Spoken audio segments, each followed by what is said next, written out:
Hello again, YouTube. This is the truth, man, giving you the truth. And like I tell you, sometimes it's just my truth. Like on a rare occasion, it's just my truth. But on most of the videos, I'm providing factual information, factual things that I've researched and that I understand.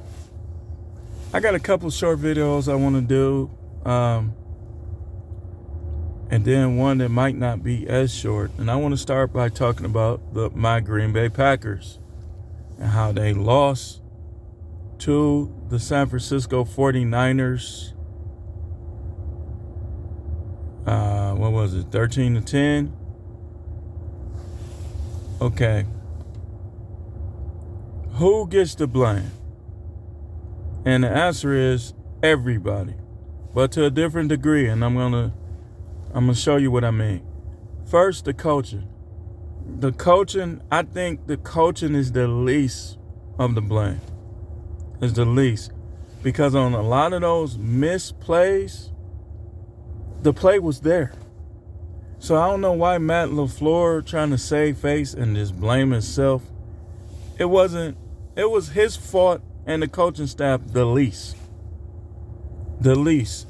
Now, he should have went for it a couple times, but I would say the way that game unfolded was the least amount of the coaching staff's fault.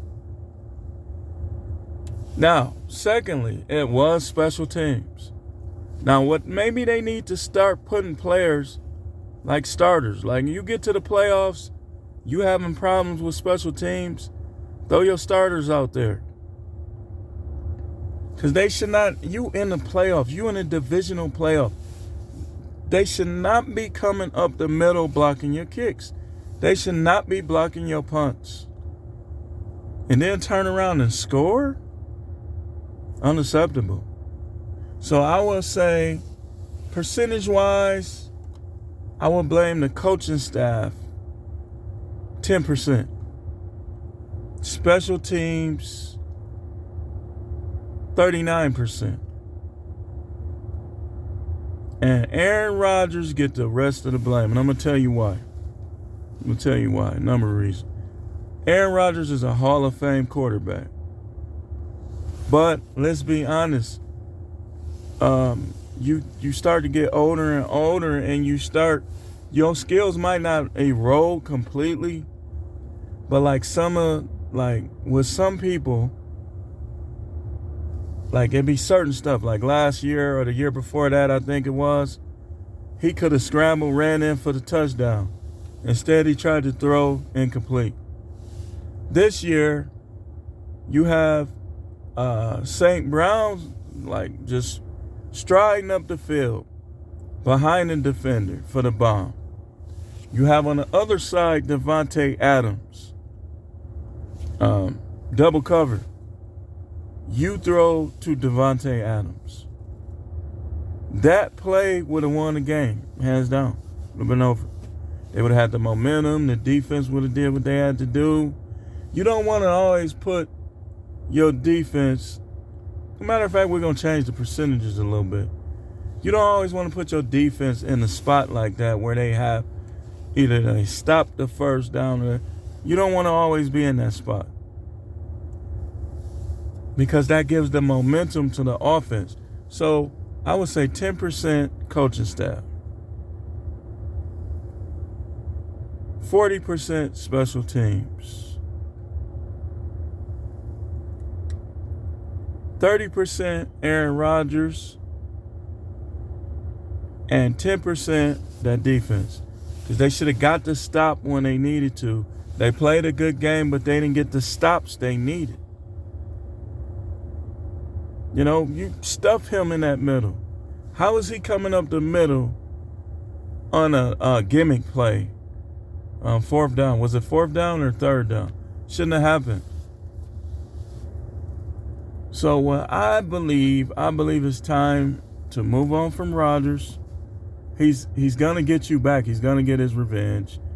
Either he's going to retire or he's going to go to another team. So, you need to sit him down, figure out what he's going to do. If he say he want to play, just trade him. Trade him. Try to get a top-notch receiver from the team so you can give Jordan Love another weapon. Give him another weapon. Then you go, you keep building that defense up.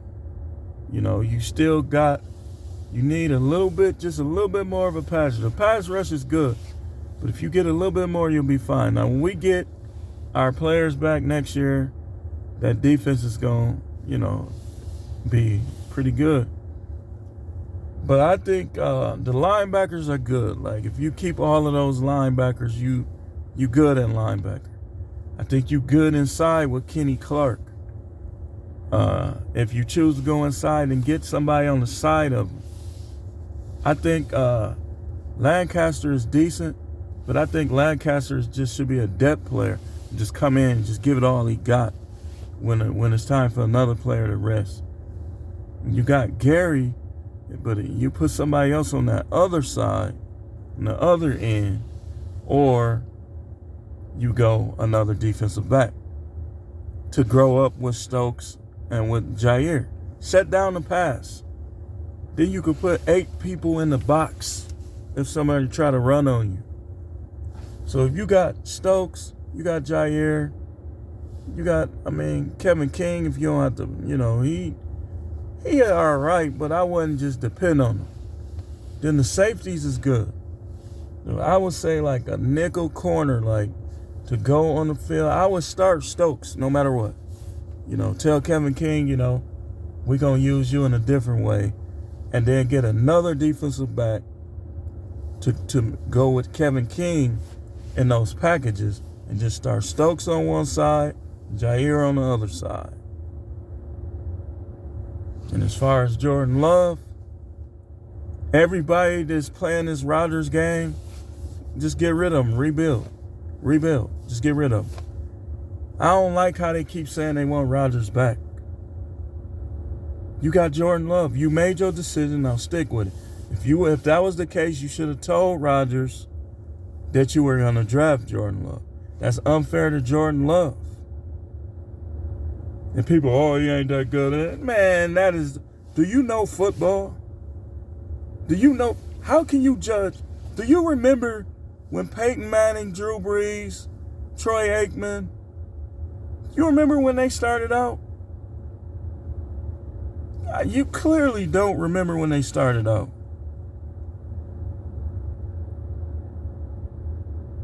Clearly. Peyton Manning is one of the best ever to play, but you wouldn't have been able to tell it when he first started. Same thing with Troy Aikman. Steve Young. Man, Steve Young was stumbling all over the place. I remember, I'm 47. I remember those games with the Buccaneers. Then he went to the 49ers and he got better down the line. When he's with the Buccaneers, come on, man.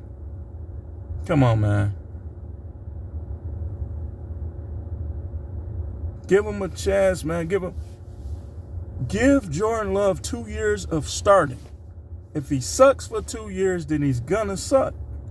But I seriously doubt it. Jordan Love is going to eat. Remember me telling you this. I said the same thing with Rodgers when he first came. Everybody thought I was crazy. The quarterback show is going to go on in Green Bay. Jordan Love is going to be carving people like Thanksgiving turkey. All they got to do is when Rodgers leaves, even before, tell Jordan, give him your vote of confidence. They won't even give him a vote of confidence. The coach act like he against him. He acting like a high school kid. I'm with Rodgers. You might as well say that. But I want to keep this video short. I just wanted to talk about that a little bit. The Packers lost, but there's always next year. You got to keep moving on when your team lose. Thanks for watching.